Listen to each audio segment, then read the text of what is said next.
দাদা আরেকটা বিয়ে করেছিলেন, যেটা আচ্ছা। আমার বাবার পছন্দ ছিল না। আচ্ছা So, সেই জন্য সে চলে এসেছিল। আচ্ছা আর আরেকটা রিজন হচ্ছে দাদার কাছ থেকে আমার চাচারা যারা ছিলেন তারা জোর করে সব সম্পত্তি লিখে নিয়েছেন। ওকে এই জন্য বাবা ওখানে আর যায়নি। আচ্ছা, তো এরপরে জানি মানে যাইনি। হ্যাঁ, ওকে ঠিক আছে, হ্যাঁ বলেন তারপর। বেড়ে ওঠা ভালোই চলছিল। আমি ছোটবেলা থেকে ছবি আঁকতে খুব পছন্দ করতাম। মানে আপনি কি প্রথম সন্তান নাকি? না, ভাইয়া প্রথম সন্তান। তার মানে আপনারা এক ভাই এক বোন? হ্যাঁ হ্যাঁ। হুম। ভাইয়া যখন স্কুলে বাবা কি যেত, করতো? আমার বাবা গাড়ি চালাতো। বাবার ট্যাক্সি ক্যাব ছিল, Okay. সিএনজিও ছিল, একটা নিজের? বাবা চালাতো। নিজের? হ্যাঁ, হ্যাঁ। নিজের। ওকে চলছিল সবকিছু ভালোই। আমি ভাইয়ার সাথে স্কুলে যেতাম। আমার পড়াশোনা খুব ভালো ছিল বলে আমাকে প্লেতে না ভর্তি করে নার্সারিতে ভর্তি করা হয়। আচ্ছা তো টিচার আমাকে ভর্তি করতে চায়নি, বলল যে এত ছোট বাচ্চা পারবে না। তো তবুও আম্মু বলছে যে নার্সারিতে ভর্তি করেন, যদি সে না পারে তাকে নিচের ক্লাসে নামাই দিন। আমার নানা ভাইয়ের খুব ইচ্ছে ছিল আমাকে মাদ্রাসায় পড়ানোর। যখন আমি ক্লাস 1-এ উঠি তখন আমাকে একটা মাদ্রাসায় ভর্তি করে দেওয়া হয়, সেটাও ঢাকাতেই। সেখানেও পড়াশোনা খুব ভালো ছিল। আমি ক্লাস 5 পর্যন্ত মাদ্রাসাতেই পড়ি। ক্লাস 5 পর্যন্ত সব কিছু ঠিক ছিল, কিন্তু আমার বাবা প্রায় সময় অসুস্থ থাকতেন, যে কারণে আমাদের ফিনান্সিয়াল সাপোর্ট দেওয়াটা তার জন্য খুব কঠিন হয়ে যেত। বাবা অসুস্থ থাকার কারণে পড়াশোনা কন্টিনিউ করতে করতেও মাঝে মধ্যে সমস্যা হতো। লাইক প্রাইভেট পড়তে পারতাম না ঠিক মতো, বা আমাদের ঠিকমতো বাসায় বাজার করা হতো না। তবুও মা হচ্ছে একটা জিনিস বলতো সবসময় যে না খেয়ে থাকবো, কিন্তু কাউকে বুঝতে দিব না যে না খেয়ে আছি। So, তাতে হয়তো বা আত্মসম্মান বোধটা থাকে। যখন আমি ক্লাস 7-এ উঠলাম তখন আমার বাবা অনেক বেশি অসুস্থ হয়ে যান। সে বেড রেস্টে ছিল, বিছানা থেকে উঠতে পারতো না। তো বাবা অসুস্থ হয়ে যাওয়ার পরে আম্মু ডিসাইড করে যে আম্মুকে কিছু একটা করতে হবে, আমাদের পড়াশোনাও কন্টিনিউ করাতে হবে।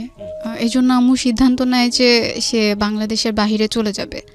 বাবার ইচ্ছে ছিল না, সে চায়নি যে আম্মু বাংলাদেশের বাইরে চলে যাক, ওখানে গিয়ে কিছু একটা করুক।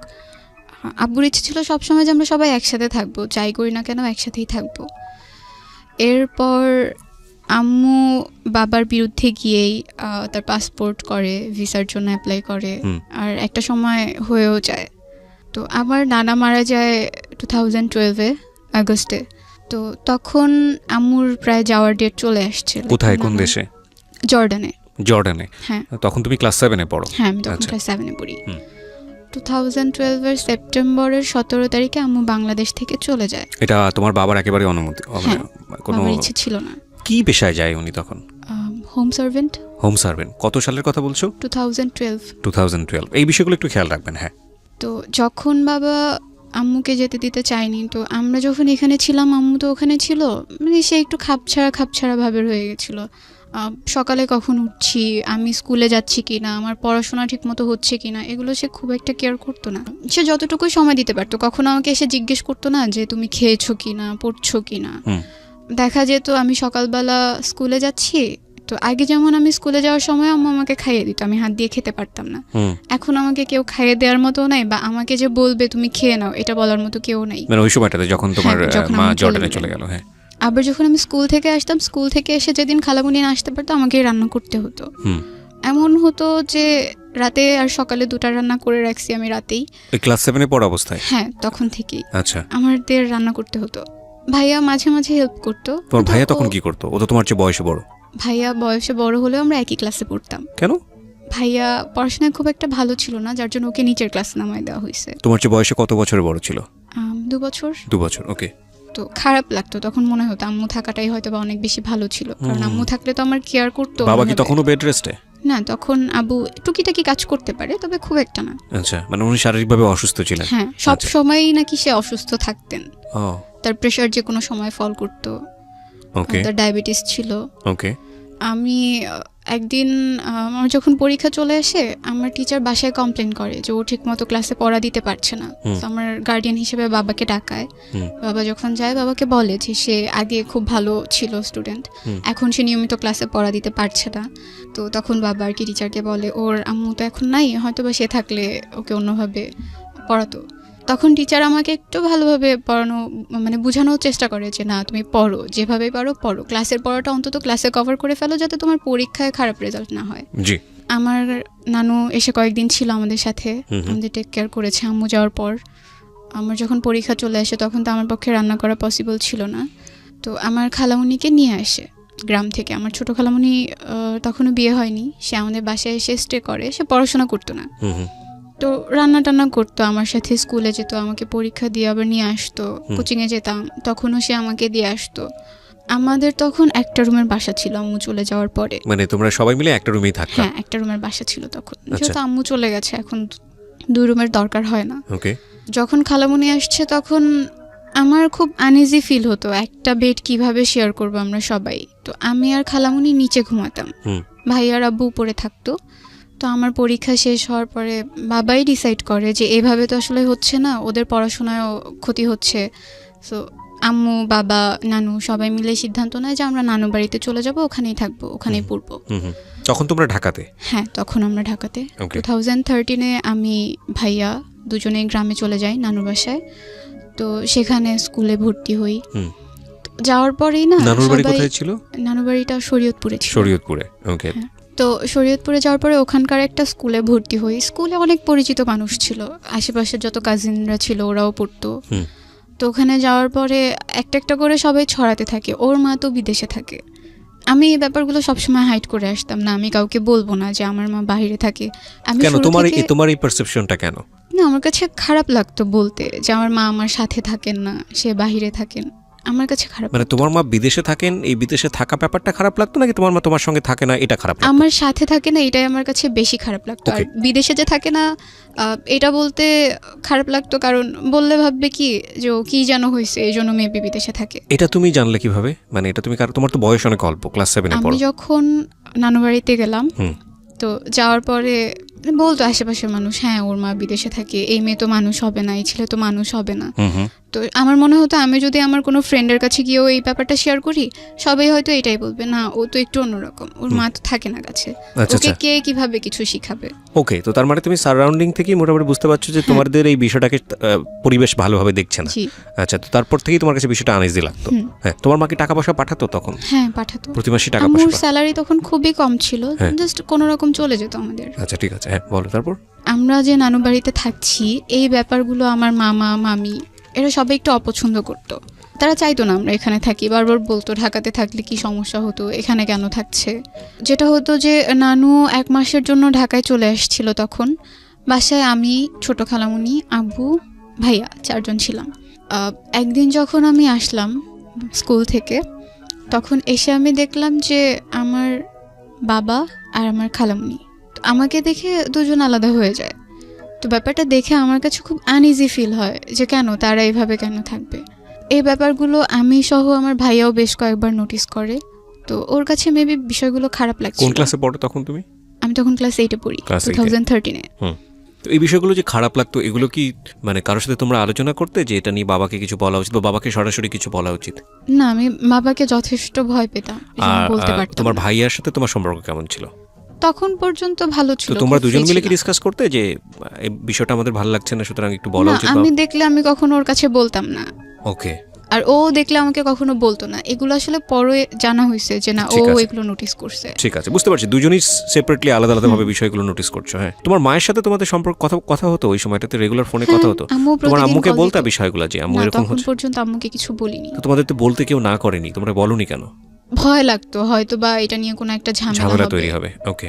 ভাইয়া রাগ করে বাসা থেকে চলে যায়, 7 মাসের জন্য চলে যায়। আমরা তাকে কি নিয়ে রাগ করে? এই ব্যাপারগুলো সে দেখতো, তার কাছে খুব খারাপ লাগতো। সে তো আমার চাইতে 2 বছরের বড়, একটু হলেও বুঝে আমার চাইতে। আচ্ছা। আমরা তাকে অনেক খুঁজেছি, পাইনি। না, তোমার ভাই যে 7 মাসের জন্য গেল, সে কি তার মার সঙ্গে যোগাযোগ করতো ওই সময়টাতে? না, কারোর সাথে যোগাযোগ করতো না সেই সময়টাতে। তো আম্মুকে যখন ভাইয়ার কথাটা বলা হয়, মানে আম্মুকে প্রায় 1 মাসের মতো হাইড করা হয়। আম্মু যখন কল দিয়ে বলতো যে ভাইয়াকে দেওয়ার কথা, তো আমরা দিতে পারতাম না, কারণ ভাইয়া তো ছিল না। বলা হতো যে না, এখানে গেছে ওখানে গেছে, ও এখন না। This is the most complex story. Complex বলছে এই কারণে যে দুটো শিশুর বড় হয়ে ওঠার জন্যে আমাদের যে ধরনের পরিবেশ দেওয়া দরকার পরিবারে, আমরা খাওয়া দিচ্ছি, লেখাপড়ার জন্যে অর্থনৈতিকভাবে যে সাপোর্টটা দেওয়া দরকার সেটার জন্য পরিবার রেখে বিদেশ পর্যন্ত চলে যাচ্ছি, সব কিছু ঠিক আছে, কিন্তু মানসিকভাবে যে পরিবেশটা দেওয়া উচিত সেটা যদি আমরা না দেই, তাহলে সন্তানের বেড়ে ওঠা যে কত ভয়ানক রকমের বিপজ্জনক অবস্থায় যেতে পারে, সেটা হচ্ছে আজকের এই জীবন গল্প। একটা পরিবারের মধ্যে ধরনের ঘটনা, এটা অনেকেই হয়তো বা মনে করবেন এটা নাটক সিনেমাতেই ভালো লাগে শুনতে, কিন্তু বাস্তব জীবনে আসলে এগুলো শুনতে গেলেও কানে অনেক সময় তালা লেগে যায়। But this social taboo is a problem. এটা প্রবলেম বলেই এটা নিয়ে ডিসকাস হওয়া উচিত। কারণ আমি মনে করি যে এই যে ঘটনাটা আজকে এই মেয়েটাকে, কি যেন নাম বলছিলে তোমার? আরিফা 17.5 বছর বয়স, তাকে আজকে লাখ লাখ মানুষের সামনে প্রেজেন্ট করেছে। এবং আমি বিলিভ করি এরকম আরিফা সমাজে অনেক আছে, এবং এরকম আরিফার মতো পরিবার সমাজে অনেক আছে, যেটা একটা সন্তানের ওপর ভয়ানক রকমের ইম্প্যাক্ট তৈরি করে। এবং আমি সবসময় এই জিনিসগুলোর বিপক্ষে, মানে বিপক্ষে ইন আ সেন্স যে আপনি যখন আপনার বেবিটাকে নিয়ে আসলেন দুনিয়াতে, তার মানে আপনি একটা রেসপন্সিবিলিটি নিয়ে এসছেন, এবং সেখানে কোনো কম্প্রোমাইজ নাই। আপনি যদি একটা মানুষের সুস্থ জীবন দিতেই না পারেন, পারিবারিকভাবে হোক অর্থনৈতিকভাবে হোক, তাহলে আপনি তাকে কেন নিয়ে আসলেন? প্রথম কথা হচ্ছে এটা। দ্বিতীয় কথা হচ্ছে, যদি আপনার সামর্থ্য না থাকে, আপনাকে চেষ্টা করতে হবে, প্রতি মুহূর্তে চেষ্টা করে যেতে হবে। ওই চেষ্টাটাই হলো আপনার প্রমাণ করা যে না, আপনি চেষ্টা করে যাচ্ছেন। কিন্তু আপনি চেষ্টা করলেন না, এমন কিছু করলেন যেটার জন্য একটা সন্তান ভয়ানক রকমভাবে মানসিকভাবে ক্ষতিগ্রস্ত হচ্ছে। এবং এই ক্ষতিগ্রস্ত ব্যাপারটা অর্থনৈতিকভাবে দেখা যায় না, কিন্তু একটা মানুষকে শেষ করে দিতে পারে। দেখুন, একটা বাচ্চা কিন্তু পরিবার থেকে বের হয়ে গেছে, এবং যে বাবা যে কাজটা করছে বা মা যে বিষয়টা করলো, এই বিষয়গুলো নিয়ে একটু ডিসকাস হওয়া উচিত ছিল, যে প্রবলেমটা আসলে কোথায়। আমরা কি আমাদের প্রয়োজনটা ভুলে যাব? না, প্রয়োজনটা ভুলে যাব না, কিন্তু আমাদের প্রয়োজনটা যেন আরেকজনের জীবনে করতে হয়। মানে সব মিলে পরিবারের অবস্থাটাও তখন খুব একটা ভালো ছিল না। এরপর আমি জেএসসি পরীক্ষা যখন দিব, রেজিস্ট্রেশন করা শেষ, সেই মুহূর্তে একদিন রাতে প্রায় 12টার পর আমাদের কাছে একটা কল আসে। তো নানুর ফোনে কলটা আসে। কল আসার পর নানু রিসিভ করে দেখে যে ভাইয়া কথা বলতেছে। ওকে, মানে ওর ভয়েসটা তো চিনতো। তো কথা বলার পর নানু হুট করে ভয় পেয়ে আমার কাছে কল দিয়ে দিছে, যে এতদিন পরে সে কোত্থেকে কল দিল, কিভাবে আসলো।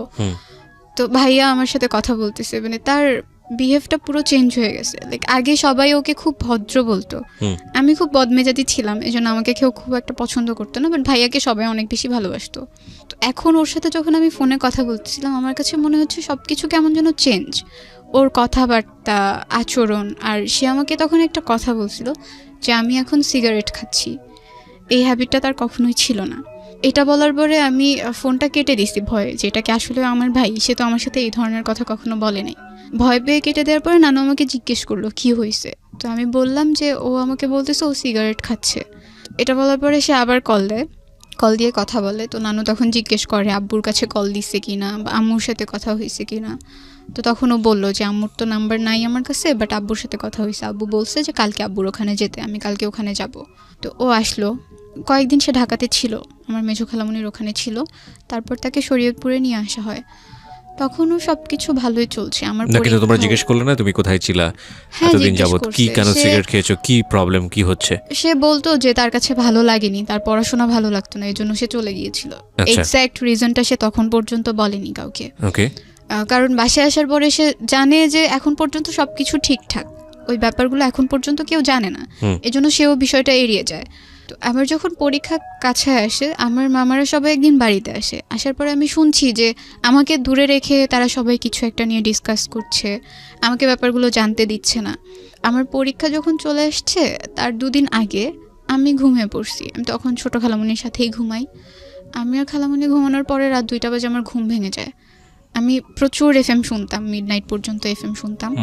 তো শুনতে শুনতে ঘুমায় পড়তাম। সেদিন এফএমটা শোনা হয়নি, মামারা সবাই বাসায় ছিল, এই জন্য 2টা বাজে যখন আমার ঘুম ভেঙে যায়, আমি তখন বাইরে খুব শাউট শুনতে পারি, যে সবাই খুব চিল্লাচিল্লি করছে আর বলছিল আমার নাম নিয়ে যে ওকে তো এখানে রাখা যাবে না, ওকে এখানে রাখলে আমরা কেউ এই বাড়িতে আসবো না।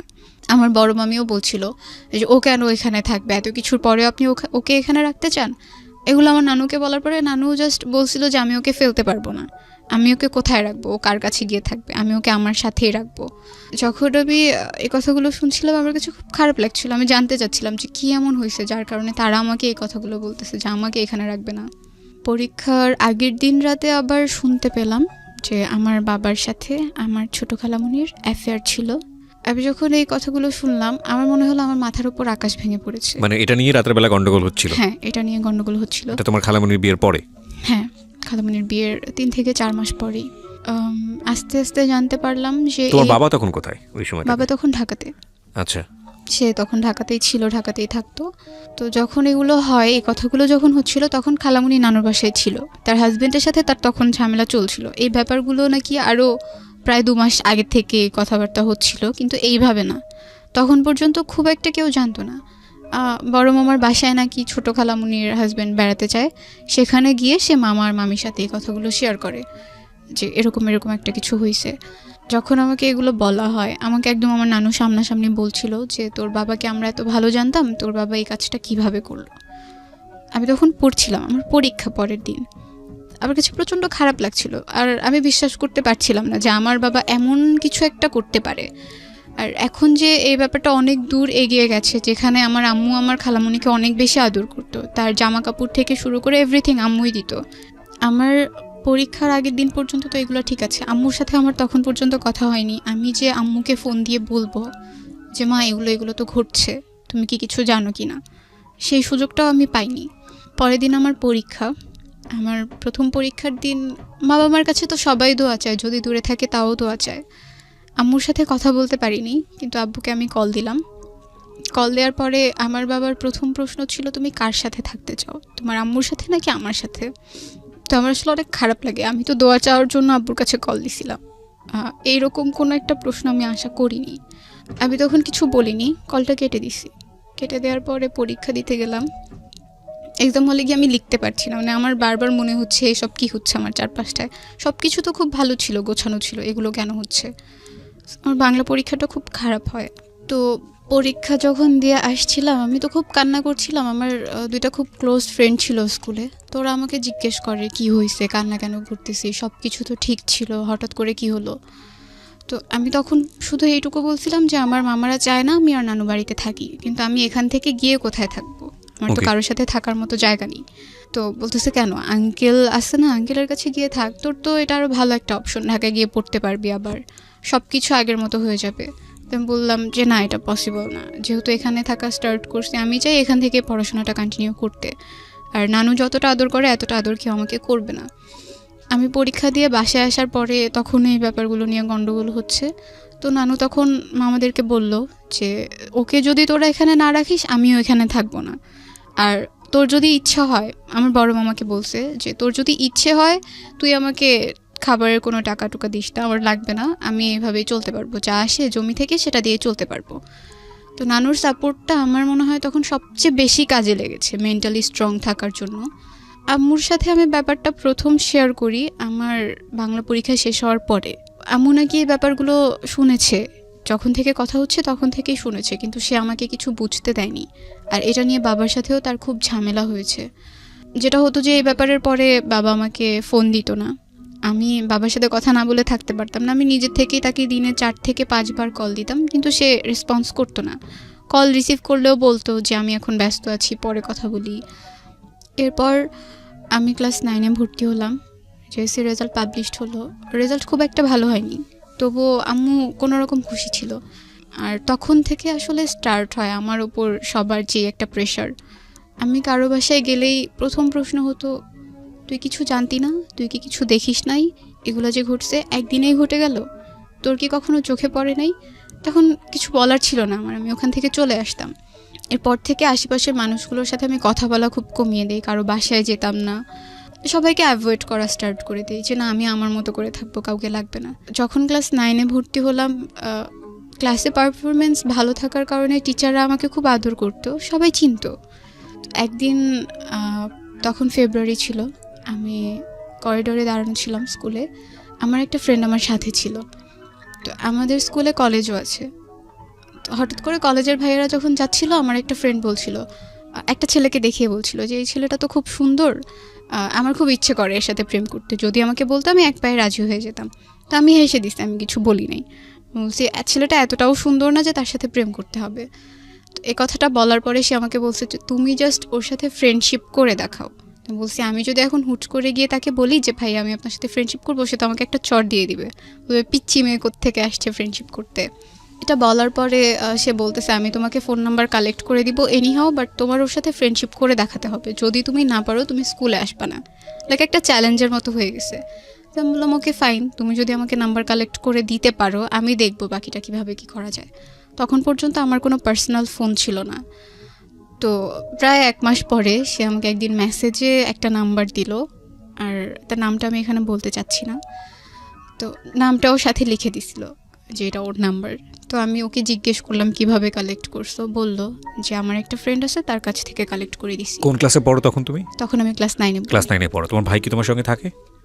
না, ভাইয়া তখন ঢাকাতে থাকতো, ঢাকাতে আব্বুর সাথে। বাবার সঙ্গে থাকতো? হ্যাঁ। তুমি থাকতো তোমার নানুর সঙ্গে? হ্যাঁ। আচ্ছা। তো আমি সেদিন রাতেই একটা মেসেজ দিই। মেসেজ দেওয়ার পরে হ্যাঁ, ছেলেটাকে মেসেজ দিই। ছেলেটা কি তোমাদের স্কুলের কলেজ সেকশনে পড়তো? হ্যাঁ হ্যাঁ। ওকে। সে তখন ইন্টারমিডিয়েট ফার্স্ট ইয়ারে পড়তো। তুমি তখন ক্লাস 9-এ? হ্যাঁ। তো মেসেজ দেওয়ার পরে সে রিপ্লাই দেয়, সাথে সাথেই রিপ্লাই দেয়, জিজ্ঞেস করে কে। তো আমি আমার পরিচয়টা গোপন রেখেই তার সাথে কথা বলছিলাম। জি।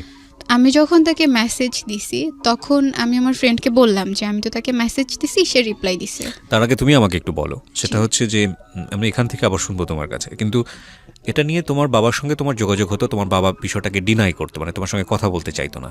বিষয়টা এরকম ছিল যে বাবা তোমাকে যে প্রশ্নটা করেছিল যে তুমি কার সঙ্গে থাকবা, বাবার সঙ্গে থাকবা নাকি ওখানে থাকবা, সেটার সিদ্ধান্ত আসলে এসে পায়নি, বা তুমি বাবার সঙ্গে থাকছো না এই কারণে বাবা তোমার উপর রাগ করেছিল, বিষয়টা কিরকম? না, বিষয়টা এমন না। বাবা আসলে চাইতোই না, সে আমাদেরকে দূরে সরাতে চাচ্ছিল আস্তে আস্তে। সে চাচ্ছিল তার মতো করে আলাদা থাকতে। আচ্ছা। আর আম্মুও চাইতো না যে আমি বাবার সাথে কথা বলি, বাবার সাথে সম্পর্ক রাখি।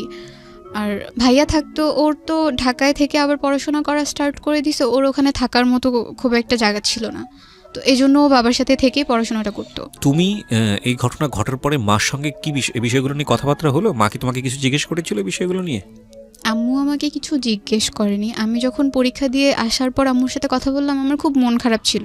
পরীক্ষা তো ভালো হয়নি, তার উপর বাসায় এত কথা হচ্ছে। তো আম্মুকে আমি বললাম যে মা, আমার পরীক্ষা ভালো হয়নি। জিজ্ঞেস করলো কেন? আমি বললাম বাসায় এরকম এরকম কথা হচ্ছে, তারা আমাকে এখানে রাখতে চাচ্ছে না, কারণটাও বললাম। তো বলতেছে আচ্ছা ঠিক আছে, তুমি কয়েকদিন থাকো, পরীক্ষাটা দাও, তারপর দেখা যাবে কি হয়। তো ওই ছেলেটাকে আমি যখন মেসেজ দিই তখন আমি আমার ফ্রেন্ডকে সাথে সাথে ইনফর্ম করলাম যে আমি তো ওকে মেসেজ দিছি। আমার ফ্রেন্ড যার কাছ থেকে ফোন নাম্বারটা এনে দিছে তাকে সাথে সাথে বলে দিছে যে তাকে তো মেসেজ দিছে, সে তো রিপ্লাই দিছে। এটা বলার পরে সেই ছেলেটা আবার এই ছেলেটাকে নক করে মেসেজে যে তুমি কার সাথে কথা বলতেছো মেসেজে, আমি কিন্তু জানি। তো তখন আর কি তাকে জিজ্ঞেস করে নাম বলো, কার সাথে কথা বলতেছি, কে আমাকে মেসেজ করছে, তার অ্যাড্রেস দাও। তো আমি একটা মিথ্যা অ্যাড্রেস দিয়েই তো পরিচয়টা স্টার্ট করি। সে সেই অ্যাড্রেসটাই বলে, সেও জানতো না আসলে আমি কে।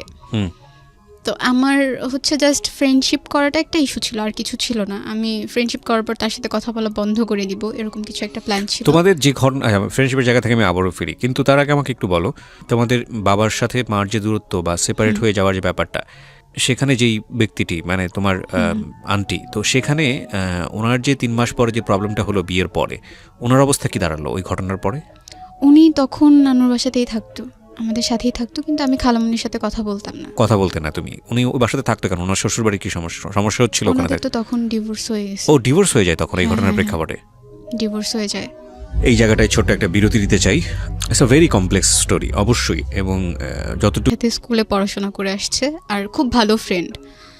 এটা জানার পরে সে আমার কাজিনকে জিজ্ঞেস করে এই নামের কি তোদের ওখানে কোনো মেয়ে আছে? বললো হ্যাঁ আছে। তো সে যেটা করে, আমার নানু বাসার কাছে এসে আমাকে একটা মেসেজ দেয় যে আপনি একটু বের হন। আমার নানু বাসার কাছেই নদী ছিল, আমাকে বললো নদীর ওখানে যেতে। আমি আমার একটা মামাতো বোনকে নিয়ে ওখানে যাই। আমার ওই বোনটার সাথে আমি সব কিছু শেয়ার করতাম। তো ওকে নিয়ে ওখানে যাওয়ার পরে আমি ভাবছি মেবি সামনের দিকে একটা রাস্তা আছে, সেখান দিয়ে আসবে। তারা যে অলরেডি এসে পড়ছে এটা আমি জানতাম না। আমি দাঁড়ায় ছিলাম, সে আমার পেছনে দাঁড়ায় আমাকে ফোনে কল দিছে। তখন পর্যন্ত নানুর ফোনটা আমি ইউজ করি। তো ফোনে কল দেওয়ার পরে আমি কলটা কেটে সামনের দিকে তাকায় আছি, হ্যাঁ আসবে তো, ওই দিক থেকে আসবে। তো সে যখন আমাকে ডাক দিল পেছন থেকে, আমি ঘুরে দেখি সে, আমি অবাক হয়ে গেছি।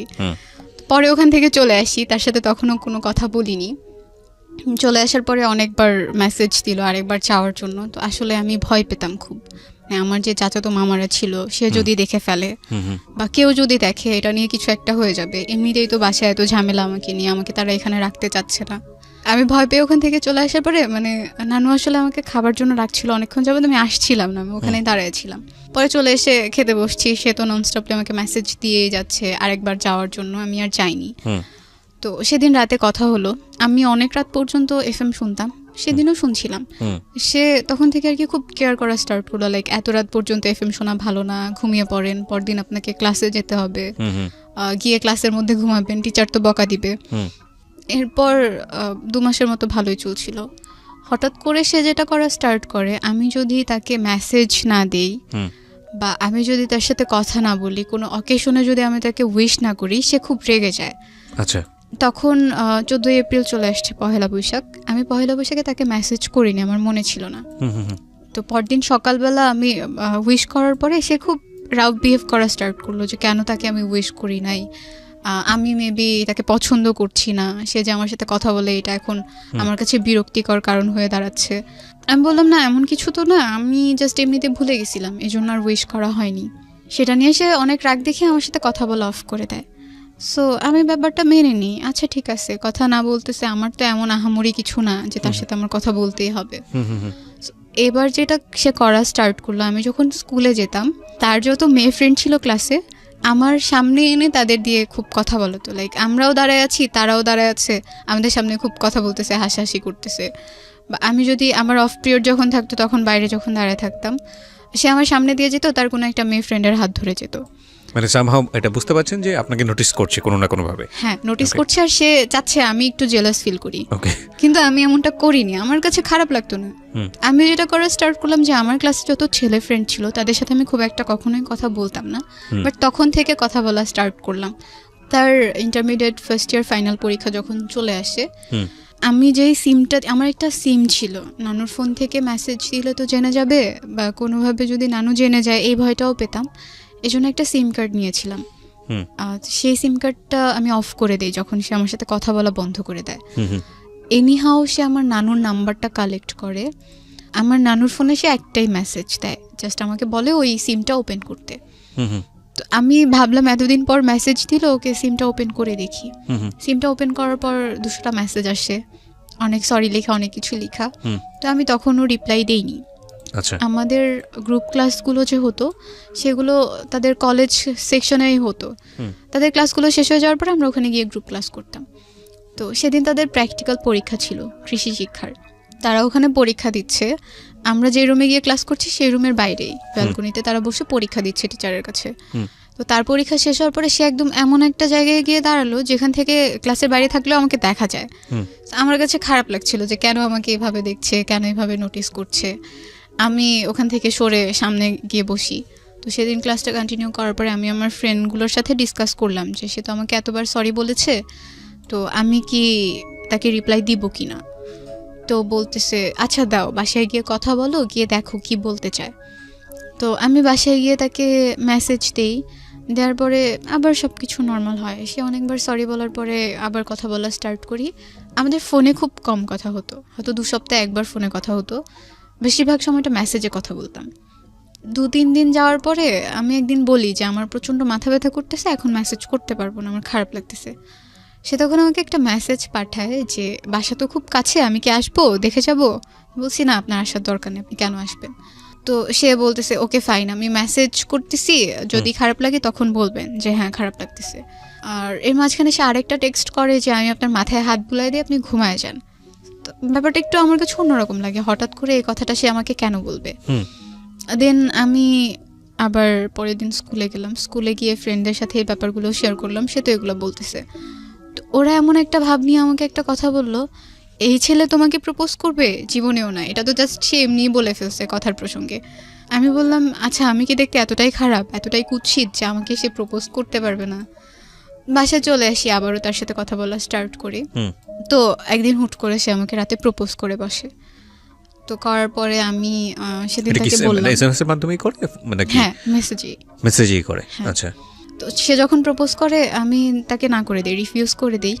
করার পরে সে বললো ওকে ফাইন, তুমি যদি সময় নিতে চাও সময় নিতে পারো, আমার কোনো প্রবলেম নেই, আর আমি জোর করছি না, আমার জোর করার দরকারও হবে না। তখন থেকে সে যেটা করলো, কলেজে আসা কমিয়ে দিল। সে চেষ্টা করছিল ট্রান্সফার হওয়ার অন্য কোনো কলেজে, সেটার জন্য অ্যাপ্লাই করেছে। তো আমার সাথেও তার খুব কম দেখা হতো। একদিন আমি একটা বিয়ের অনুষ্ঠানে গিয়েছিলাম, সো আমি একটা ব্ল্যাক কালারের ড্রেস পরা ছিলাম।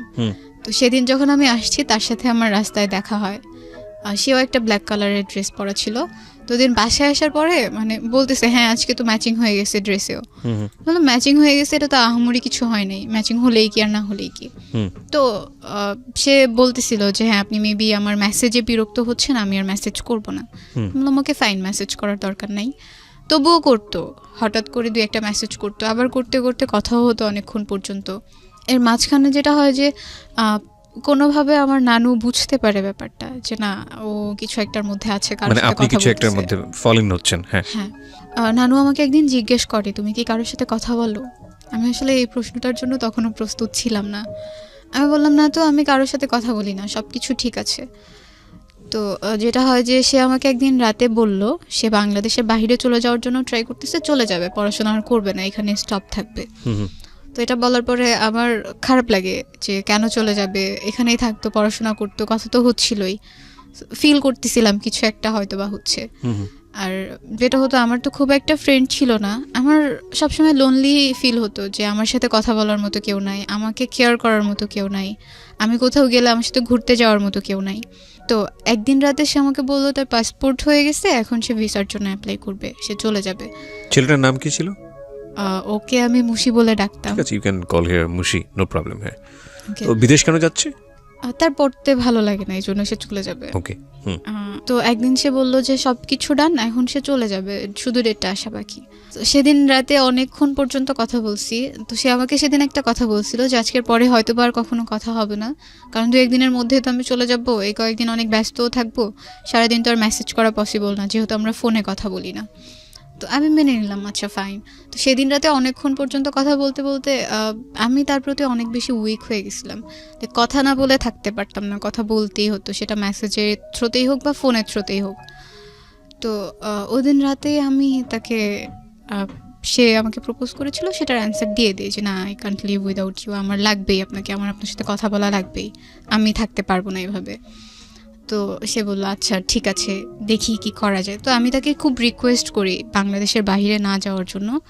তো তাকে আমি যেতে না করার পরে সে বললো আচ্ছা আমি বাসায় কথা বলে দেখি, যেহেতু আমি সবার ছোট আর আমার বড় আমার বোনরা আছে, আমার দুলাভাইরা আছে, তাদের সাথে আমি কথা বলে দেন তোমাকে জানাবো।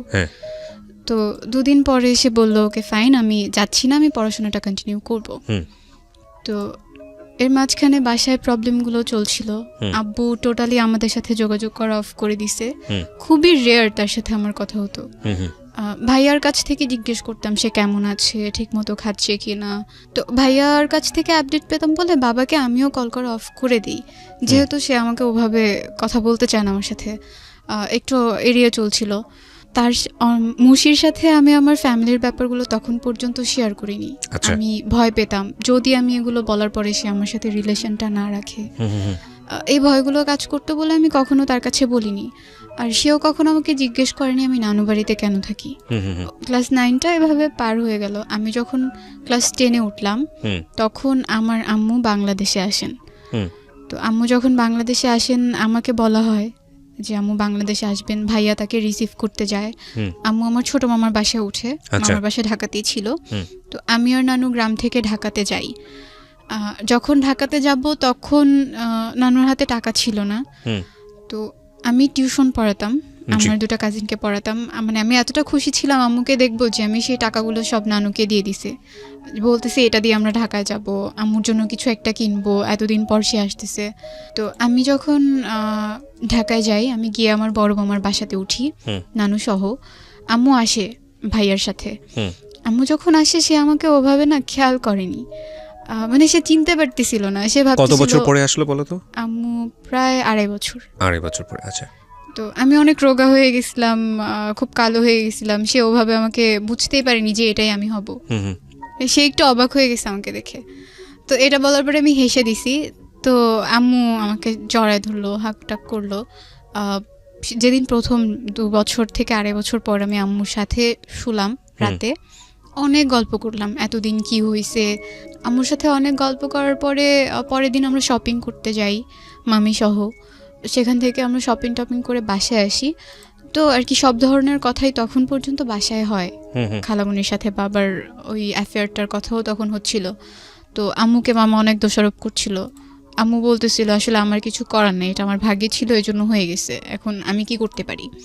বাট আমি চাই আমি আমার ছেলে মেয়ে নিয়ে সবসময় একসাথে থাকবো, সুখে থাকবো। আচ্ছা। আর আমি কোনো বিয়েও করব না। এই ডিসিশনটা আম্মু তখনই নেয়। আর তখন থেকে আমি ঠিক করি যে জীবনে যাই করি না কেন, যত বড়ই হই না কেন, আম্মুর জন্য করব প্রত্যেকটা জিনিস। আর তার জন্য হলেও আমাকে এমন একটা লেভেলে গিয়ে দাঁড়াতে হবে, স্ট্যাবলিশ হতেই হবে, যাতে মানুষ আমাকে কোনো কিছু না বলতে পারে বা আমার মাকে কোনো কিছু না বলতে পারে। যখন ক্লাস 10 উঠলাম তখন আম্মু আমার সাথে গ্রামে চলে আসে নানুর বাসায়। নানুর বাসায় তো তখন আমি আর নানুই থাকতাম, কারণ আমার ছোটো খালামণির তখন আরেকটা বিয়ে হয়ে গেছে। তো খালামণির বিয়ে হয়ে যাওয়ার পর খালামণি শ্বশুর বাড়িতে থাকে, আমি নানু আম্মু একসাথে থাকতাম। আস্তে আস্তে অনেক মাস থাকার পরে আম্মু ডিসাইড করে আম্মু আর যাবে না জর্ডান, সে অন্য কোথাও যাওয়ার ট্রাই করবে। ভাইয়াও ছিল, ভাইয়াও থাকতো আমাদের সাথে, সে ঢাকাতে পড়তো, তখন আসতো। ভাইয়ের সাথে না আমার খুব ঝগড়া হতে লাগলো, তখন ও আমাকে সহ্য করতে পারতো না, আম্মু আমাকে প্রচন্ড আদর করতো এই জন্য। আচ্ছা। তো ওর সাথে জেলাসি হওয়ার কারণে ঝগড়াটাও অনেক বেশি হতো, তো সম্পর্কটাও আস্তে আস্তে খারাপ হতে থাকে। আমি ওর সাথে খুব একটা কথা বলতাম না, কারণ কথা বলতে গেলেই সে রেগে যায়, আমার সাথে ঝগড়া করে। এরপর সাথেও আমার কন্টিনিউয়াসলি কথা হচ্ছে। কথা বলার প্রসঙ্গে আমি একদিন ওকে বলি যে আমার আম্মু তো আগে বাংলাদেশের বাইরে থাকতো, আম্মু এখন বাংলাদেশে এসেছে। তো বলছে আচ্ছা ঠিক আছে। এরপরে একদিন আম্মুকে দেখতে চাইলো, ওদের পড়া না রেখে FM কেন শুনছো? তো আমি বললাম যে তুমি একটু শোনো, তোমার ভালো লাগবে। তো সেই সময়টা থেকে আমি আর আম্মু মিডনাইটে যেই শোগুলো হতো বা রাতে যেই শোগুলো হতো সেগুলো একটা ইয়ারফোন ভাগ করে শুনতাম। আম্মু শুনতো, আমিও শুনতাম। আম্মুর এটা একটা নেশার মতো হয়ে যায়, সে প্রতিদিন শুনতো, আমাকে শুনতে নিতে দিত না। আমি যখন শুনতে যেতাম তখন বলতো যাও গিয়ে পড়তে বসো, তোমার শোনা লাগবে না, তুমি বাচ্চা মানুষ, এগুলো শুনে কি করবা। আমি পড়তে বসতাম, আবার লুকিয়ে লুকিয়ে নানুর ফোন থেকেও শুনতাম।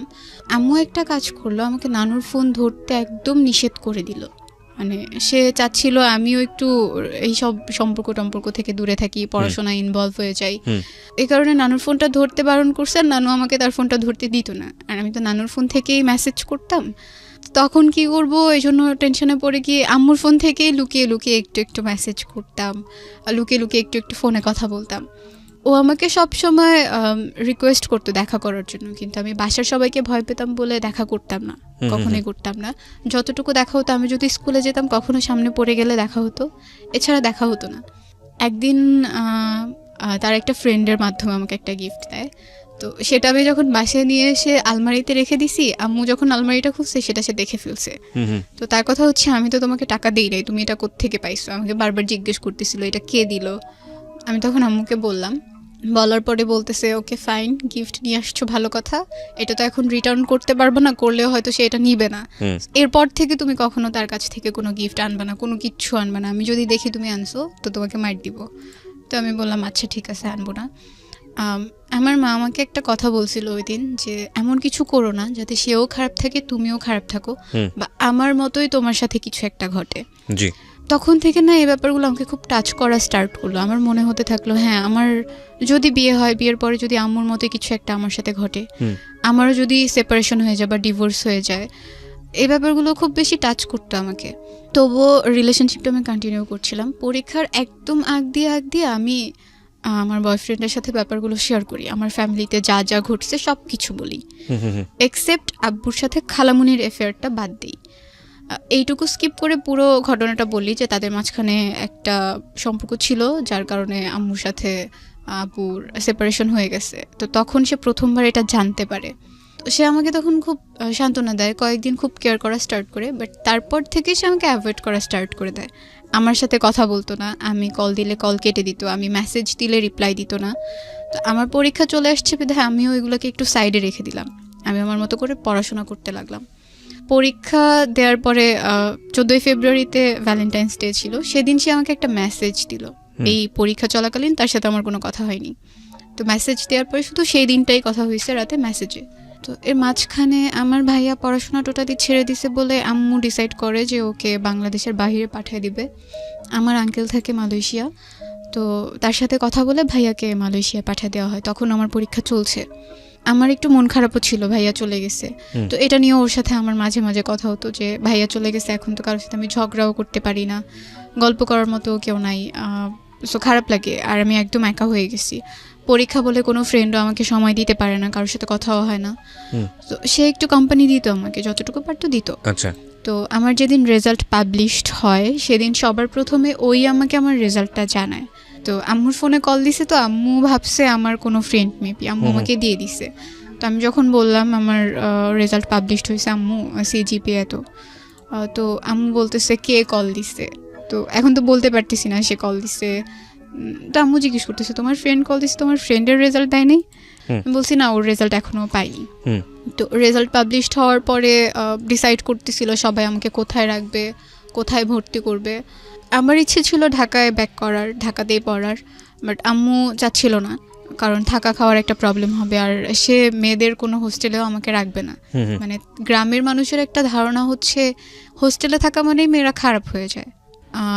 শরীয়তপুরে একটা মহিলা কলেজ আছে, সেখানে আমাকে ভর্তি করা হয় আমার একদম অনিচ্ছার বাইরে, আম্মু সব কিছু করে। তো ওখানে আমি যখন ভর্তি হই, বাসা থেকে কলেজে যেতে প্রায় 1 ঘন্টা লাগতো, বাট অনেকটা জার্নি করতে হতো। সো আম্মু চাচ্ছিল না যে আমি বাসায় থাকি, আর মামারাও অনেক কিছু বলতো, মামুনি অনেক কিছু বলতো, আমার বড় মামি যে, এজন্য কেউ চাচ্ছিল না যে আমি বাসায় থেকে পড়ি। আমাদের কলেজের একটা হোস্টেল আছে, তো আম্মু আমাদের যে হোস্টেল সুপার ছিল তার সাথে কথা বলে আমাকে ওখানে ভর্তি করে দেয়। আমি প্রথম 1 মাস বাসা থেকে কলেজটা কন্টিনিউ করি, এরপরে হোস্টেলে উঠে যাই। আমার যখন রেজাল্ট পাবলিশড হয় আর আমি কলেজে ভর্তি হব, তার 2 দিন আগেই আম্মু আবার জর্ডানে চলে যায়। ওকে। তো চলে যাওয়ার পরে আমি 1 মাস কলেজ থেকে বাসায় যাতায়াত করতাম। পরে যখন আমি চলে গেলাম, তো আম্মু নানুর সাথে কথা বললো, মানে মামারা চাচ্ছিল যে নানু ঢাকায় চলে যাক। নানু ঢাকায় গেলে নানুকে তারা দেখবে, কিন্তু যদি নানু এখানে থাকে নানুকে তারা খাবার টাবার কোনো কিছু দিবে না। সো আম্মু নানুর সাথে একদিন কথা বলে জিজ্ঞেস করলো আপনি কি চান, আপনি যদি চান ঢাকায় যেতে আপনি যেতে পারেন, কিন্তু যদি এখানে থাকেন আপনার সব দায়িত্ব আমি নিব, ওটা আপনার ভাবা লাগবে না। তো নানু ডিসাইড করলো যে সে গ্রামেই থাকবে, সে ঢাকাতে মামাদের বাসায় যাবে না। আম্মুই তখন থেকে নানুর দেখাশোনাটা করে আসতেছে। আমি কলেজে ভর্তি হয়ে গেলাম। 2016 ডিসেম্বরে স্কাউট ক্যাম্প হয়, আমাদের কলেজ থেকে স্কাউট ক্যাম্পে যাওয়া হয়। তো আমরা মোট 16 জন গেছিলাম। তো ওখানে গিয়ে রোভার মুডে আমাদের কলেজ থেকে যে 8 জন সিলেক্ট করা হয়, সেই 8 জনের মাঝখানে আমিও ছিলাম। তো রোভার মুডে গিয়ে আমাদের পাশের তাঁবুতেই কিছু ছেলেরাও ছিল, মেয়েরাও ছিল। তো আমি একদিন, ওরা আমাদের কাছ থেকে একটা পানির পট নিছে, তো সেটা আনার জন্য যখন ওদের তাঁবুর ভেতরে যাই, একটা ছেলে ওখানে শোয়া ছিল। তো সে কিছু একটা বলছে, আমি ওটা শুনিনি, আমি ওখান থেকে বের হয়ে চলে আসি। আমি একটু ফ্ল্যাশব্যাকে যাব, এর মাঝখানে ওর সাথে টোটালি আমার কথা অফ হয়ে যায়। আমরা কোরবানির ঈদের পরে একবার দেখা করছিলাম, তো যেদিন দেখা করি সেদিন আমরা বাইরে দেখা করি, সেটাই তার সাথে আমার বাইরে প্রথমবার দেখা। তো দেখা করার পরে ভালোই ছিল দিনটা, আমরা ফুচকা খেয়েছি, ঘুরেছি। এরপরে যখন আমি বাসায় আসলাম সেদিনও সে আমার সাথে কথা বলছে। এরপরে সে আমার সাথে একদম টোটালি কথা বলা অফ করে দিছে। আমি তাকে 1000বারও ফোন দিছি, সে কখনো আমার কল আর পিক করে নাই, আমার সাথে টোটালি কোনো যোগাযোগ করে নাই। আমি যখন হোস্টেলে চলে গেছি তখনও সে আমার সাথে আর যোগাযোগ করে নাই। ইভেন সে কেন আমার সাথে কথা বলতেছে না সেটার কোনো রিজনও সে তখন আমাকে দেয়নি। ওকে। তো যখন স্কাউট ক্যাম্পে গেলাম, ওখানে অনেক ছেলে কথা বলতে আসতো, কিন্তু কারোর সাথে আমি কথা বলতাম না। মানে আমার মনে হচ্ছিল ছেলেদের প্রতি আমার কেমন যেন একটা অ্যালার্জি তৈরি হয়ে গেছে, ওদের কাছ থেকে একটু দূরে থাকতাম। ওখান থেকে যেদিন চলে আসলাম সেদিন আমার একটা ফ্রেন্ড ছিল হোস্টেলের, ও আমাকে একটা ছেলের কথা বললো যে তোমাকে পছন্দ করে, তোমার সাথে কথা বলতে চায়। তো আমি বলছি না, আমার নাম্বার টাম্বার দিও না, আমার কথা বলতে ইচ্ছে করে না, আমি কথা বলবো না। তো সেদিন আমরা একসাথেই ঘুমাই। তো একসাথে একদম স্কাউট ক্যাম্প থেকে এসে সেই সকালবেলা ঘুমাইছি, ঘুম ভাঙছে রাতে, মনেই ছিল না কখন সকাল পেরিয়ে দুপুর পেরিয়ে গেছে। তো ওর ফোনে ফোন দেয় সেই ছেলেটা, যে ছেলেটা ওর কাছে বলছে। তো ওই ছেলেটা ওকে ফোন দেওয়ার পরে ও বলে, আমাকে খুব রিকোয়েস্ট করে যে তুমি 5 মিনিট কথা বলো, তোমার সাথে কথা বলতে চায়।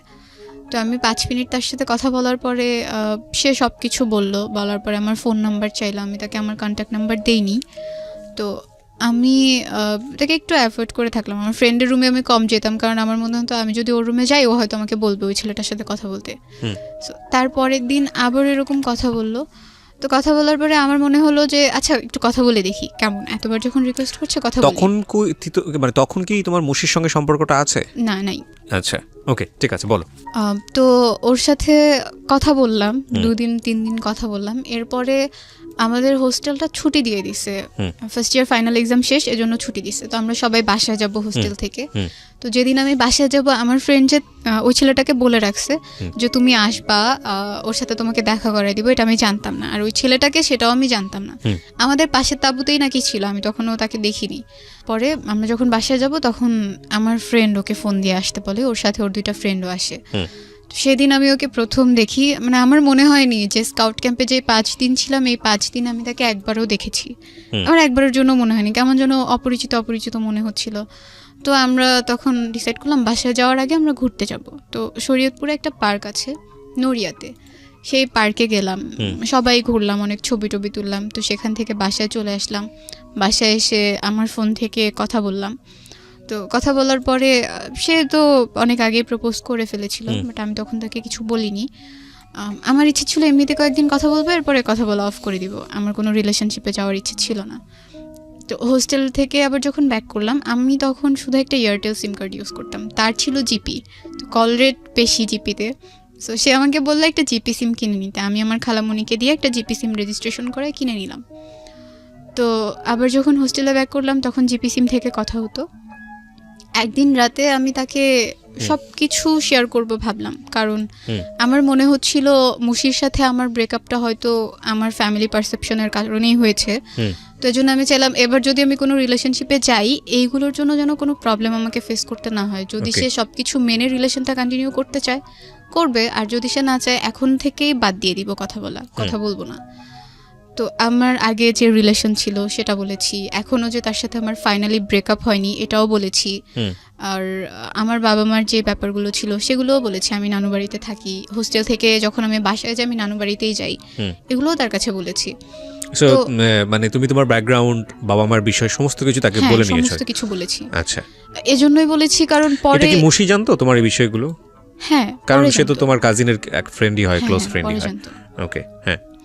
তো ওকে বলার পরে ও বললো ওকে ফাইন, আমার এগুলো নিয়ে কোনো প্রবলেম নাই, আর আমি আমার বাসায় কখনো এগুলো জানতেও দিব না। ওইভাবেই সব কিছু প্রেজেন্ট করবো যাতে তারাও এই ব্যাপারগুলো না জানতে পারে।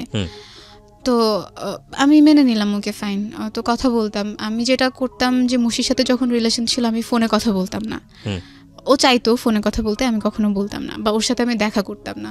আর এবার যেটা করা স্টার্ট করলাম যে আমি ফোনে কথা বলতাম, যতটুকু পারতাম ফোনে কথা বলতাম।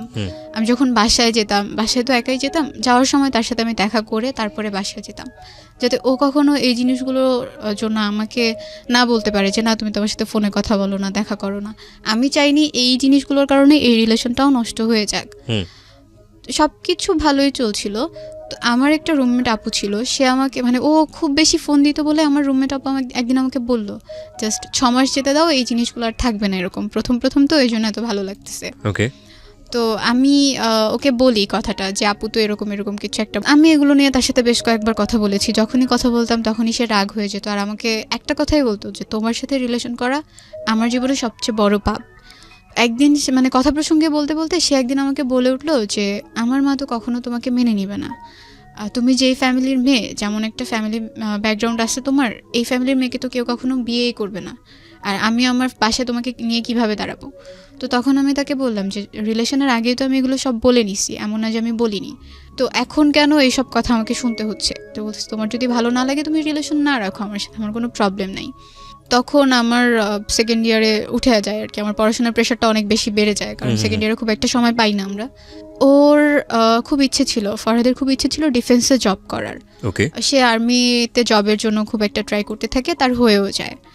হয়ে যাওয়ার পরে জানুয়ারিতে, এই যে 2019-এর জানুয়ারিতে তার ট্রেনিংয়ে যাওয়ার কথা। তো তখন সে আমাকে বলে যে ট্রেনিংয়ে যাওয়ার আগে সে বিয়ে করে রাখবে। তো আমি বলতেছি এটা কেমন কথা, আমার এখনো 18 বছর হয় নাই, আর আপনিও ম্যাচিউরড না, স্ট্যাবলিশও না, সো বিয়ের প্রসঙ্গ এখানে আসে না। আর সেকেন্ডলি আমি আমার বাসায় না বলে বিয়ে করব না, যেহেতু আমার মা আমার কাছে অনেক কিছু, সে আমার জন্য এতটা করছে, আমাকে সে পড়াচ্ছে, ফিনান্সিয়াল সাপোর্টটা দিচ্ছে, আমি যখন যা চাচ্ছি তাই পাচ্ছি, তাকে না বলে আমি এমন কোনো কিছু করতে পারবো না। তো সে বললো যে না আমরা পরে বলবো, সমস্যা হবে না, বাট এখন বিয়েটা করে রাখবো। আচ্ছা। তো আমি একদমই মত দিইনি এটাতে। এরপর এই ব্যাপারগুলো নিয়ে না প্রতিদিন আমাদের মাঝখানে ঝগড়া হতো, লাইক সে বলতেই থাকতো দিনে বেশ কয়েকবার যে না এটা করতেই হবে, না করলে রিলেশন রাখবো না। তো এক পর্যায়ে আমি রেগে গিয়ে বলে দিতাম ওকে ফাইন রিলেশন রাখা লাগবে না, বাট আমি বিয়ে করব না। তো তখন আম্মুও জানে যে মুশির সাথে আমার কোনো রিলেশন নাই, আর এখানে এই রিলেশনটার ব্যাপারে আম্মু তখনও জানে না, আমি চাইনি সে জানুক। আবার এরপরে সে একদিন আমাকে অফার করে আমি যদি তাকে বিয়ে না করি তার সাথে আমার ফিজিক্যাল রিলেশনে যেতে হবে। এটা অফার করে? হ্যাঁ, আমার মানে খুব খারাপ লাগছিল যে কেন বিয়ে না করলেই কি এটা করতে হবে, এমন তো কোনো কথা নেই। তো সে আমাকে বলল যে তুমি তো তোমার আগের রিলেশন যার সাথে ছিল তার সাথে অনেক কিছু করে বেড়াইছো, আমি তো সবই জানি। তো এই কথাটা যখন সে আমাকে বলছে তখন আমি তাকে জিজ্ঞেস করলাম কিভাবে জানেন, কি করে বেড়াইছি, কি প্রুফ আছে আপনার কাছে, সেগুলো আমাকে দেখাতে হবে। তো বলতেছে না আমি কেন দেখাবো, আমি শুধু জানি যে হ্যাঁ অনেক কিছু হয়েছে, আর সেই তো আমাকে সব কিছু বলছে। তো ব্যাপারটা আমার খুব ইগোতে লাগে যে কেন আমাকে এভাবে সে বলবে। তো আমি তখন মুশির সাথে কথা বলি এই ব্যাপারটা নিয়ে, আর ওকে তখন আমি প্রথমবার বলি এই রিলেশনটার ব্যাপারে, এর আগে আমি নিজে কখনো ওকে গিয়ে বলিনি। অনেকদিন পরে এই সব ব্যাপার নিয়ে কথা বলাতে ও খুব একটা ইন্টারেস্ট দেখাচ্ছিল না এই ব্যাপারগুলো নিয়ে কথা বলাতে, যেহেতু তার সাথে আমার অনেকদিন পর কথা হচ্ছে। তো ওকে জিজ্ঞেস করার পরে ও জাস্ট বললো যে না তার সাথে আমার কথা হয়নি, একদিন জাস্ট আমাকে বলছে তোমার সাথে তার রিলেশন চলতেছে, এইটুকুই। এরপরে আমি তাকে ব্লক করে দিছি, এছাড়া তার সাথে আমার কোনো কথাই হয়নি। তো পরে বুঝতে পারলাম যে ফরহাদ এগুলো বানিয়ে বানিয়ে বলছে। আচ্ছা। এরপর আমি যখন ঢাকায় বেড়াতে আসি, ফরহাদও আসে ঢাকায় বেড়াতে, আসার পর 1 ঘন্টা সে আমাকে এই জিনিসটার জন্য ফোর্স করতে থাকে, না তোমাকে এটা করতেই হবে যদি তুমি বিয়ে না করো। তো এর মাঝখানে আমার ইন্টারমিডিয়েট পরীক্ষাও চলে আসে, পরীক্ষাটা আমি দেই, আল্লাহর রহমতে পরীক্ষাটা আমার ভালো হয়েছে। তো পরীক্ষা ভালো হওয়ার পরে আমি অ্যাডমিশন টেস্টের জন্য ঢাকায় আসি। ঢাকায় আসার পরে সে ঢাকায় আসে, আবার ফরহাদ ঢাকায় এসে আবার আমার সাথে দেখা করে। তো সেদিন প্রায় 2 ঘন্টার মতো আমি তার সাথে ছিলাম, সেদিনও সে এই একই ব্যাপার নিয়ে কথা বলতেছে। আবার আমি চাচ্ছিলাম একটু ভালো সময় কাটাতে, আমি চাচ্ছিলাম তাকে সব খুলে বলতে, তাকে বোঝাতে যে না এটা করা ঠিক হবে না, এটা কেন করব, আর বিয়েও যদি করি সেটাও পরে করব, এখনো তো বিয়ের বয়স হয়ে যায় না যে এখনই বিয়ে করা লাগবে। এটা বলার পরে সে খুব রাগ করে আমার সাথে, আর আমার সামনে তার ফোনের যে সিম কার্ডটা ছিল সেই সিম কার্ডটা ভেঙে ফেলার পর আমাকে বলে আজকের পর থেকে আমি তোমার সাথে কখনো কথা বলবো না। বললাম ওকে ফাইন, কথা বলা লাগবে না। তার আরও একটা সিম কার্ড ছিল, সেটা দিয়ে আবার আমাকে নক দেয়, আবার অনেক বুঝায়, কিন্তু আমি এই জিনিসগুলো বারবার অ্যাভয়েড করছিলাম। তো আমি তাকে বললাম যে সামনে তো আমার অ্যাডমিশন টেস্ট, এগুলো নিয়ে আমি কোনো প্রেশারের মধ্যে থাকতে চাই না। রোজার ঈদের মধ্যে আমি আবার গ্রামে আসি নানু বাসায় বেড়াতে। জি। নানু বাসায় থাকি 2 দিনের মতো, 2 দিন পরে আমি ঢাকায় যাই, গিয়ে আমি আমার একটা ভাইয়ার বাসায় বেড়াতে যাই ঢাকায়। ভাইয়ার বাসায় যখন যাই আমার প্রচণ্ড রকমের জ্বর চলে আসে, প্রচণ্ড কাশি আসতো, কাশির সাথে রক্তও পড়তো। তো সবাই ভাবছিল যক্ষা হয়েছে হয়তো। তো এটার জন্য হসপিটালে যাওয়া লাগতো আমার প্রায় প্রতিদিন, কফ পরীক্ষা করা লাগতো, ব্লাড টেস্ট করা লাগতো। একদিন কফ পরীক্ষা করার পর সেটা রিপোর্ট দেয়, তো বলে যে আবারও কফ পরীক্ষা করা লাগবে। তো আমি কফ পরীক্ষা আবারও করতে যাই, যাওয়ার পরে সেদিন রিপোর্ট নিয়ে জাস্ট গাড়িতে উঠছি, এখন বাসায় যাব। বাসায় যখন যাওয়ার জন্য গাড়িতে উঠলাম, হুট করে আম্মু আমাকে কল দেওয়ার পরে আম্মু আমাকে বলতেছে তুমি কই। আমি বললাম যে হ্যাঁ আমি এখন হসপিটাল থেকে বাসায় যাচ্ছি। তো আম্মু বলল যে তোমাকে একটা কথা বলবো, তুমি একটু সাইডে গিয়ে আমাকে কল দাও। তো গাড়িতে ছিলাম এর জন্য সাইডে যেতে পারিনি, গাড়ি থেকে নেমে আমি আম্মুকে কল দিলাম। কল দেওয়ার পর আমাকে বলতেছে তোমার বাবা আজকে মারা গেছে। হোয়াট? হ্যাঁ, আমাকে আম্মু তখন বলে যে তোমার বাবা আজকে মারা গেছে। তো তার ভেতরে কথাটা বলার মধ্যে না ওরকম কোনো ফিলিংস ছিল না যে সে কান্না করতেছে, সে ইমোশনাল হয়ে গেছে, এমন কোনো কিছু ছিল না। হুট করে যখন এটা শুনলাম, এর মাঝখানে বাবার সাথে তো আমার কোনো যোগাযোগ ছিল না, আমি জানতামও না যে সে কোথায় আছে, কার সাথে আছে। আম্মু মাঝে মধ্যে নাকি কল দিত, আম্মুর সাথে মাঝে মধ্যে কথা হতো। আম্মুকে বললাম যে আচ্ছা ঠিক আছে আমি তোমার সাথে পরে কথা বলি, এটা বলে আমি বাসায় চলে আসলাম, ভাইয়াদের বাসায়।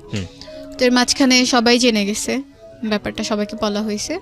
তখন পর্যন্ত না আমার খারাপ লাগতেছিল না, আমার কেন জানি মনে হইতেছিল যে বাবা মনে হয় মরে গেছে, ভালোই হয়েছে। এখন হয়তো বা তাকে কেউ বলবে না যে সে তো খারাপ ছিল, এখন হয়তো বা কেউ তার উপর ভাগ বসাতে আসবে না, বা আমার আম্মুকে আর কোনো কথা শুনতে হবে না। আমি মনে মনে খুশি হয়েছি যে হ্যাঁ মরে গেছে তো ভালো হয়েছে। এখন তো আমি বলতে পারবো সবাইকে যে আমার বাবা মারা গেছে, এখন আমাকে এই কথাটা বলতে হবে না যে আমার বাবা মা সেপারেট, তারা আলাদা থাকে। The line is very very important for everybody. যারা ফ্যামিলিতে আছেন, সন্তান যদি আপনার কাছে ইম্পর্ট্যান্ট হয়ে থাকে, এই কটা লাইন একটু মাথায় রাখেন সারাটা জীবনের জন্য। ওকে, এরপর আমি ভাইয়ার বাসায় গেলাম। ভাইয়ার বাসায় যাওয়ার পরে ভাইয়া ভাবছে যে আমি জানি না কিছু, মানে আম্মু যে আমাকে বলছে এটাও আমি কারোর কাছে তখনও বলিনি। ভাইয়া বলতেছে তোমাকে একটু মিরপুরে যাওয়া লাগবে, তোমার ফুপ্পি যাইতে বলছে। আব্বু তখন ফুপ্পির বাসায় মারা গেছেন। তো আমি ভাইয়াদের সাথে মিরপুরে গেলাম। আমার ভেতরে ওরকম কোনো কিছুই কাজ করতেছিল না যে আমার বাবা নাই, আমার একটা জিনিস হারাই গেছে, এরকম কোনো কিছু আমার ফিল হচ্ছিল না। আমার কান্নাও আসতেছিল না। আমি ফুপ্পি বাসায় যখন যাই, রোডে অনেক জ্যাম থাকার কারণে প্রায় রাত হয়ে যায়, 8টার মতো বেজে যায়। যাওয়ার পরে ওখানে গিয়ে আমাকে প্রথম কথা শুনতে হয়, আসছে এখন ঢং দেখাইতে আসছে, বাবা মারা গেছে, তার মধ্যে কোনো কিছুই কাজ করে না, সে এখন রূপ দেখানোর জন্য আসছে, এটা বলতেছিল মেবি আমার কাজিনরা। তো যাওয়ার পরে আমি বাবাকে দেখতে পারিনি, তখন তাকে মাটি দেওয়া হয়ে গেছে কালশি কবরস্থানে। তো ওখানে 5 মিনিটের মতো মনে হয় আমি ছিলাম, এর বেশি আমি থাকিনি। আমি ভাইয়াদেরকে বলে, ফুপিদেরকে বলে চলে আসছি, কারণ আমি ওখানে কেন থাকবো, যেহেতু বাবাকে আমি আর দেখতে পারতেছি না, আর ওখানে সবাই বাজে ধরনের কথা বলতেছে, তো চলে আসছি ওখান থেকে। আসার পরে যেটা জানতে পারি যে বাবা নাকি খুব করে চাইতো আমি একবার তার সাথে দেখা করি, সে নাকি আম্মুকে সবসময় বলতো। তো আম্মুও একবার আমাকে বলছিল যে তোমার বাবাকে তোমার ফোন নাম্বার দিব, আর তোমাকে তোমার বাবার ফোন নাম্বারটা দিব, তুমি তার সাথে গিয়ে একবার দেখা করে আসো। তো দেখা হয় নাই, কারণ আমি অসুস্থ হয়ে গেছিলাম, এই জন্য আর দেখাটা করতে পারিনি। তো ওখান থেকে আসার পরে আমার অতটা খারাপ লাগতেছিল না, কেন জানি আমার খুব খুশি লাগতেছিল, অনেক বেশি খুশি লাগতেছিল। আজকে আমি সবার কাছে বলবো যে হ্যাঁ আমার বাবা মারা গেছে, আমি ফেসবুকে একটা স্ট্যাটাস দিব আমার বাবা মারা গেছে। হয়তো আর কোনো দিনও কারো কাছে আমাকে বলতে হবে না, ছোট হতে হবে না যে আমার বাবা আলাদা থাকেন, বা একটা ফ্যামিলির রিজনের কারণেই সে আলাদা থাকেন। তো অ্যাডমিশন টেস্টও প্রায় শেষ হয়, এর মাঝখানে আমার বাসায় একটা বিয়ের প্রপোজাল আসে। তো আম্মু চাচ্ছিল যে বিয়েটা হয়ে যাক, আর এর মাঝখানে ফরহাদের সাথেও রিলেশনটা চলছে কোনো রকম। ওইভাবে কথা হতো না, মাঝে মধ্যে কথা হতো, মাঝে মধ্যে সে নক দিত, আর যখনই একটু ভালোভাবে কথা বলতাম তখনই সে আবার সেই বিয়ে, ফিজিক্যাল রিলেশনশিপ এগুলোকে টেনে নিয়ে আসতো। তো এই জন্য আবার 2-3 দিন পর কথা বলতাম, একসাথে কথা বলতাম না। তো আম্মু হচ্ছে যখন বিয়ের জন্য আমাকে প্রেশার দিচ্ছিল, আমি তখন আম্মুকে সব কিছু বুঝায় বলি, আমার যা যা বলার ছিল সবই বলি, যে না আমি পড়তে চাই, আমাকে পড়তে হবে, তোমার জন্য কিছু একটা করতে হবে। আর সোসাইটিতে এমন একটা জায়গায় গিয়ে আমরা দাঁড়াবো, তখন আমাদের পাস্ট টেনে কেউ আর আমাদেরকে কোনো কিছু বলবে না। তোমার ভাইটার কি অবস্থা হলো ওই সময়? ভাইয়া তখনও মালয়েশিয়াতে আছে। তখন মালয়েশিয়াতে? হ্যাঁ, আচ্ছা, ওখানেই আছে, ফোন দেয়, মাঝে মধ্যে কথা হয়। তো এর মাঝখানে ফরহাদ যখন আমাকে প্রচণ্ড প্রেশার দিচ্ছিল, আর আমার ফ্যামিলি নিয়ে সে কন্টিনিউয়াসলি আমাকে এক একটা বলতো, আমি তখন ডিসাইড করি এই রিলেশনশিপটা আমি এনিহাও শেষ করে দিব, কন্টিনিউ করব না। মানে ফ্যামিলি নিয়ে বলতো, মানে তোমার বাবা মার সেপারেশন নিয়ে এসে বলতো? সব সময় বলতো, প্রত্যেকটা কথায় কথায় আমাকে এই ব্যাপারটা নিয়ে কথা বলতো। তো এই জন্য আমি তার সাথে রিলেশনটা শেষ করে দিই একদম। তো এরপরে আমি অ্যাডমিশন টেস্ট দেই, আল্লাহর রহমতে আমার ঢাকাতেই একটা কলেজে হয়ে যায়, ওখানে অ্যাকাউন্টিংয়ে ভর্তি হই। আম্মুর ব্যাপারটা যেটা আমি সবার কাছে এখনও পর্যন্ত বলি, যে আমার মা বাইরে থাকেন না, আম্মু ঢাকাতে থাকেন, এটাই বলি। আমি যখন ঢাকাতে স্টে করি তখন যদি অপরিচিত কেউ আমাকে জিজ্ঞেস করে, আমি বলি আম্মু গ্রামে থাকেন, আম্মু আমার সাথে থাকেন না। এখনও যে আম্মু বাইরে থাকে এ ব্যাপারটা আমি কারোর সাথে শেয়ার করি না, মানে আমার কাছে খারাপ লাগে। আর এখনও মনে হয় যে আমি যদি এই কথাটা বলি, সবাই হয়তো আমাকে 1000টা প্রশ্ন করবে, কেন বাইরে থাকেন, কি সমস্যা। আর এইগুলোর উত্তর দিতে গেলে আমাকে আবার পেছনের কথাগুলো টানতে হবে। আমি এখনো কারোর কাছে বলি না যে আম্মু বাইরে থাকেন। আল্লাহর রহমতে সবকিছু ভালো চলছে। আমি জানি যে তোমার গল্পটা এখানে শেষ হয়ে যাবে, বিকজ তুমি এই জায়গাটাতে আছো। আমরা ইভেন 10-এর গল্পটাকে বড়ও করতে চাই না। যে লজ্জাটা তুমি তোমার মাকে নিয়ে পাচ্ছ, যদি প্রশ্নটা খুব রাফলি করি, কেন পাও? আমি মানুষের কথাকে ভয় পাই। আচ্ছা, মানুষ তোমাকে খাওয়ায় না? তোমার মা তোমাকে খাওয়ায়? আমার মা। তাহলে যেই মানুষরা তোমাকে একবেলা খাওয়ায় না, সেই মানুষের কথা লজ্জা পেলাম কি? যেই মা তার সন্তানকে কাছে রাখতে পারেনি, পরের বিদেশে গিয়ে নিজের জীবনটা বাজি রেখে সারা জীবন কষ্ট করে এবং সংসারের ভালোর জন্য গেল, সংসারটাও হারালো, তো সেই মা তোমাকে রুটি রুজি করে খাওয়ায়, জি, তাই না? তোমার ভবিষ্যতের জন্য চিন্তা করে, চাইলে তার একটা বিয়েও করতে পারতো, করেও নাই। জি, মানুষের বাসায় গিয়ে খুব কষ্ট করে কাজ করে বিদেশে, তো সেই মায়ের পরিচয় দিতে তুমি লজ্জা পাও, এটা কি ঠিক হচ্ছে? না। আমি তোমাকে খুব স্ট্রেটলি কোশ্চেনগুলো করছি, কারণ আমি জানি যে বাংলাদেশে অনেক সন্তানরাই এটা করে, এবং অনেক কৃষকের সন্তান আছে যারা অনেক বড় বড় অফিসার হয়, কিন্তু তারা বলতে লজ্জা পায় যে আমার বাবা কৃষক ছিল। এটা আসলে ওদের দোষ না, এটা আসলে সমাজের দোষ। কিন্তু কথা হচ্ছে যে পাল্টাবে কোত্থেকে? কেউ যদি শুরু না করে পাল্টাবে কোত্থেকে? তো কাউকে না কাউকে তো শুরু করতে হবে। তোমার বয়স এখন 17, তুমি কাদামাটির মতো আছো। তুমি যদি লজ্জা পাও, এটা তোমার ভুল ধারণা। তোমার ভেতরে কিন্তু বিবেক আছে, কারণ যে ছেলেটা তোমাকে বারবার বিয়ের চাপ দিচ্ছিল, তুমি তাকে বিয়ে করে একটা সুন্দর জীবন বেছে নিতেই পারতা। আমি জানি না জীবনটা সুন্দর হতো কিনা, বাট বলার জন্যই বলছি। জি তো তুমি সেটা করনি, কারণ তোমার বাবা মাকে নিয়ে তারা সে খোটা দেয় বা তোমাদের তো তুমি একটা খুব রাফ একটা ডিসিশনে এসছো যেটা তোমার জন্য কঠিন ছিল। তার মানে তোমার মধ্যে তো বিবেক বোধ আছে, তুমি একই বিবেকটা এই জায়গাটা একটু একটু কাজে লাগাও। তোমার বাবা যদি কোনো ভুল করে থাকে সেটা তার ভুল, জি কিন্তু তুমি তো তার পরিচয়টা অস্বীকার করতে পারো না, না অফকোর্স পারো না। 1 2 নাম্বার হচ্ছে যেটা যে তোমার মা যে পরিশ্রমটা করে যাচ্ছে সেটাকে তোমার খুব প্রাউডলি বলা উচিত, আমি যেটা মনে করি। সো আজকের এই অনুষ্ঠান থেকে তোমার জন্য শুধু একটা কথাই বলা, সন্তানদের জায়গাটা থেকে, বাবা মা যে অবস্থায় থাকুক না কেন, জি সে যত বড় ভুলই করুক না কেন, সেই জায়গাটাই তুমি বিচারকের আসনে যেতে পারবে না। সেটা রাইট ধর্ম আমাদেরকে দেয়নি, এবং আমাদের সিস্টেমের জায়গা থেকেও আমরা সেটা